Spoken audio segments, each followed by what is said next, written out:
भजन से बड़ी कोई औषधि नहीं है, भजन से बड़ा कोई धन नहीं है, भजन से बड़ा कोई सच्चा साथी नहीं है।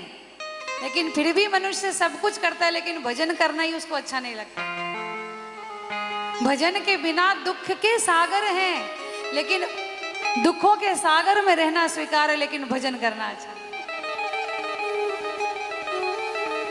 सबसे बड़ा दुख है हमारी मृत्यु, और इस मृत्यु से कितना कष्ट है ये भी वो जानता है कि जो भजन करते हैं तो उसकी मृत्यु आसानी से हो जाती है, मुक्ति हो जाती है, लेकिन फिर भी उस कष्ट को सहने के लिए तैयार है, लेकिन भजन करने के लिए तैयार है।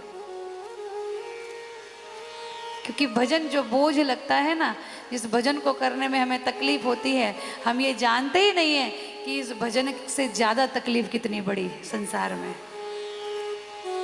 और उसी में उलझे रहते हैं। लेकिन जो थोड़ा भी करता है तो एक बार का राम कहा हुआ भी कभी व्यर्थ नहीं जाता।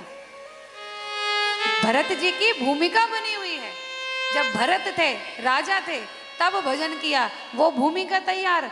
उसके बाद जब मृग बन करके आए तो वहां भी हिरण्य योनि में भी राम का नाम स्मरण करते रहते हैं, वो भूमिका तैयार। और जब इस प्रकार की भूमिका तैयार हुई तो उसका फल ये मिला कि अब भूले नहीं है और निश्चय कर लिया, अब लो नसानी अब ना सही हो, अब तक गलती की अब नहीं करूंगा। और मनुष्य जीवन में कहते हैं आध्यात्मिक मार्ग में कि जब जागो तभी नया जन्म, तभी सवेरा।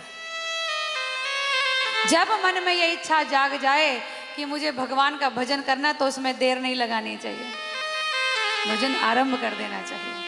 क्योंकि आज जो किसी हमारे पुण्य के कारण ये विचार आया है, फिर ये कल विचार आएगा कि नहीं, उस विचार को टिका रहने के लिए भी आज से ही भजन शुरू कर देना चाहिए।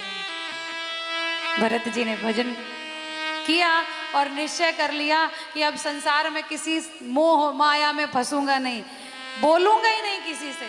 जब हम किसी की बात का उत्तर नहीं देंगे तो लोग ही हमसे बात करना बंद कर देंगे।